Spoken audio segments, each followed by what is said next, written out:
Bună ziua, doamnelor și domnilor! Ne aflăm la Ambasada Statelor Unite împreună cu ambasadoarea Kathleen Kavalec. Domnia sa a avut amabilitatea să ne primească în această zi extrem de importantă pentru poporul american. 5 noiembrie, data alegerilor prezidențiale din Statele Unite. Excelența sa ne va ajuta să facem lumină în complicatul proces electoral și să înțelegem mai bine ce se întâmplă acum în Statele Unite. Thank you, Your Excellency, for having us. It's a great privilege to be here and to talk to you. Thank you so much for the invitation and welcome to the embassy. It's an honor to have you here on our big election day. Thank you very much. We're in the middle of the US election and the whole world is watching. But very few understand because the electoral process in America is pretty complicated. How does America vote? Yes, actually, some Americans are also confused because we don't have direct elections for president. We vote for electors who vote for the president, and the elections are held by states. So we're actually having 51 elections today because we have 50 states and the District of Columbia, and each of those states is having elections to elect the electors who will make the decision about the president. The states have electors based on their size. So, for example, California, which has a large population, has 54 electors, and Vermont has 3. So it varies quite a bit. And then depending on each state, if they vote for a certain candidate, it wins in that state, the votes of those electors go to that candidate. And you need 270 votes out of 538 to win. So you will be seeing on television charts that are tracking which states have gone for which candidate and adding up the numbers until somebody reaches 270. 77 millions of Americans have already voted. Have you voted? In fact, I have voted because we have the possibility of voting both in some states up to 30 days before Election Day, or by mail if we need to, because we're overseas or out of our electoral district. So in fact, I voted already by mail, and I have this sticker which is given to us that we wear. Once we've voted, we put it on, and we wear it the rest of the day to indicate that we've voted. So yes, I have voted. Normally, I would go down the street where I live to the church where they would have a voting precinct. I would vote there, and that would be the way I vote. But this year, because I'm in Romania, I downloaded the ballot from the internet, from my state. I filled it out and mailed it back. Back in Virginia, we have people at the precinct helping out. I was very happy one year when my daughter turned 16. She went out and assisted at the polls. So we have a tradition of people going to the polls and assisting with the voting. Of course, they are registered and trained and all that, but that's normally how we would vote at home. Voters cast their ballot in dozens of different ways. How do they count the vote? Well, that also, varies by state. But these days, most Americans vote on some kind of paper ballot, which is then scanned and read by a machine, and the machines do the counting.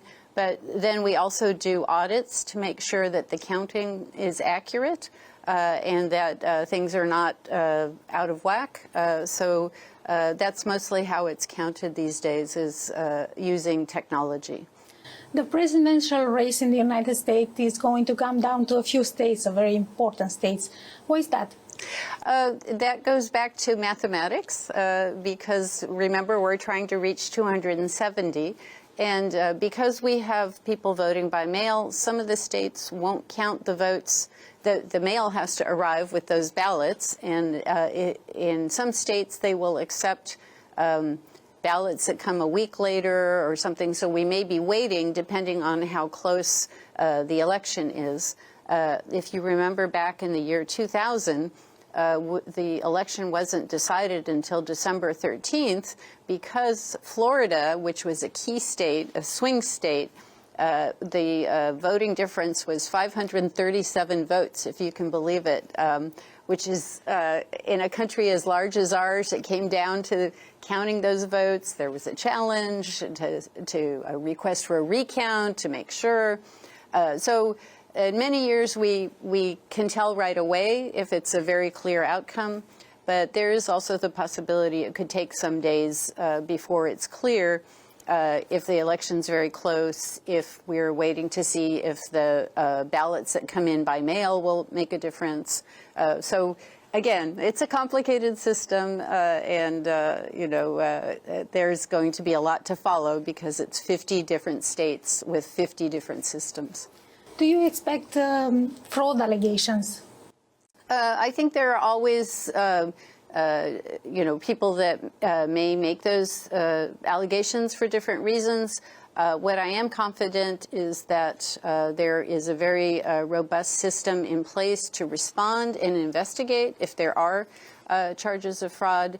And last time there were charges of fraud, they were all investigated, and I'm happy to say that there were no instances of fraud that were proven, and that was based on very thorough recounts and looking at it very carefully. There are always, these days, there's a lot of disinformation everywhere. We have all been subject to it. Next door in the Republic of Moldova, where they just had an election on Sunday, they confronted a lot of that. So I'm sure this is a challenge that we all have to face, and we have people who are tracking this and trying to assist and help people tell fact from fiction. When should we expect the result of the election?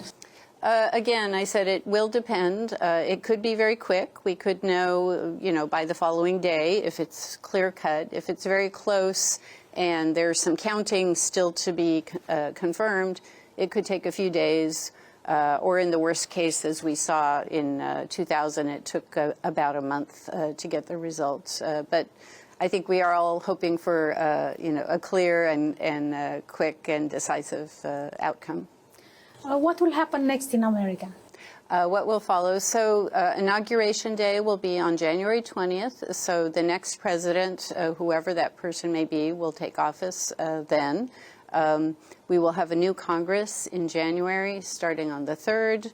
And, of course, the new team will come in and they will have a new agenda.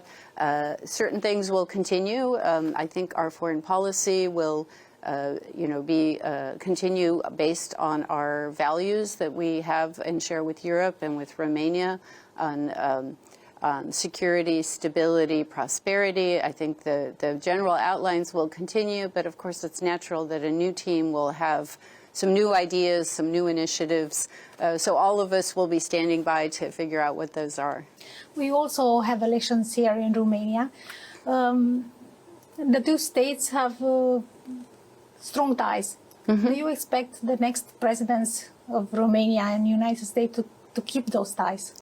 I do, because I think our relationship with Romania is stronger than a particular government. Our strategic partnership goes back 27 years. We're both members of NATO. We cooperate in that organization. You're a member of the EU. We have very strong ties with the EU, and we have many ties of friendship, of business, of cooperation. Just today, in fact, we're excited about the fact that there is a space experiment that was launched today with Romanian technology on the space station that just went up and was launched. So we're working in science, we're working in education, we're working in culture. We have about 1 million Romanian Americans in the United States. So I'm certain that our ties will continue as strong as they are now. Romanians are traveling to the United States with a visa, mm-hmm. but that could change. Do you expect the visas to be eliminated in the near future? Well, that's what we're working on very hard here at the embassy. We're working closely with the Romanian government. There are various steps that need to be completed, and Romania has made excellent progress.